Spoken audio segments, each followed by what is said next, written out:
Mais cette revendication des 60 ans, est-ce réellement possible et si oui, comment? Alors, avant de répondre à cette question, je veux rappeler ce qu'est la retraite. La retraite, c'est un âge particulier de la vie, que je ne connais pas encore. Hein. Je suis 91, donc moi je suis largement touché par ce projet de réforme.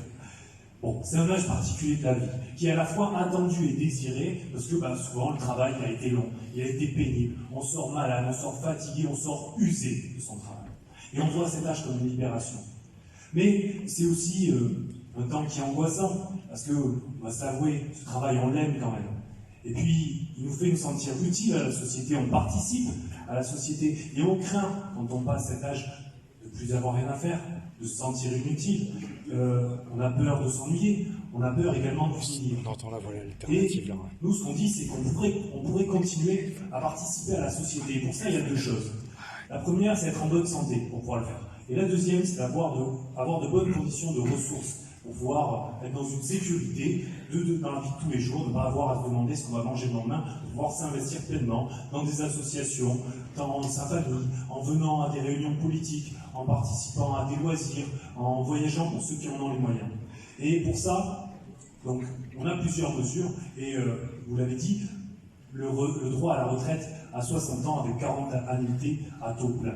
On a également le fait de vouloir interdire toutes les retraites en dessous du SMIC pour une carrière complète et hausser le minimum vieillesse en dessus du seuil de pauvreté. Et ces deux mesures sont pour arrêter la situation inacceptable dans laquelle on est, pour certains d'entre nous, d'entre vous qui êtes retraités, dans laquelle on doit choisir entre payer son loyer ou payer sa facture d'électricité, choisir entre se nourrir ou se chauffer, ou choisir entre se soigner ou avoir des loisirs.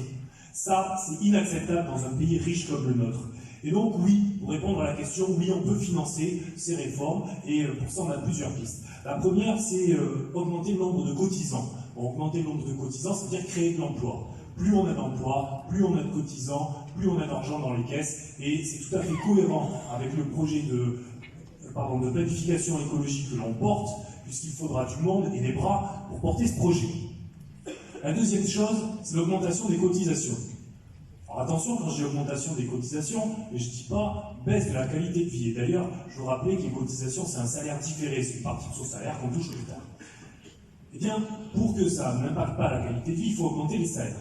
Les cotisations, c'est un pourcentage du salaire. Donc si on augmente les salaires, mécaniquement, on augmente les cotisations et on fait rentrer plus d'argent dans les caisses. Par exemple, si on augmente les salaires de 1%, on fait rentrer 2,5 milliards d'euros dans les caisses. Donc, a priori, on a là deux bonnes pistes pour financer ces propositions.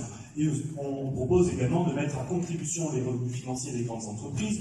Rappelons qu'on est champion du monde des dividendes.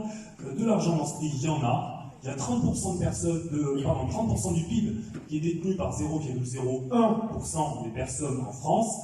Et sans parler de tout leur reprendre, on pourrait quand même imaginer partager de manière un petit peu plus équitable les richesses du pays. Ensuite, si j'ai encore un peu de temps pour continuer sur les perspectives, je pense que ce combat, il va se gagner dans la rue. C'est dans la rue qu'on a besoin d'être, et j'en profite pour passer un salut fraternel à nos amis cheminots qui étaient là dans toutes les AG de l'éducation nationale.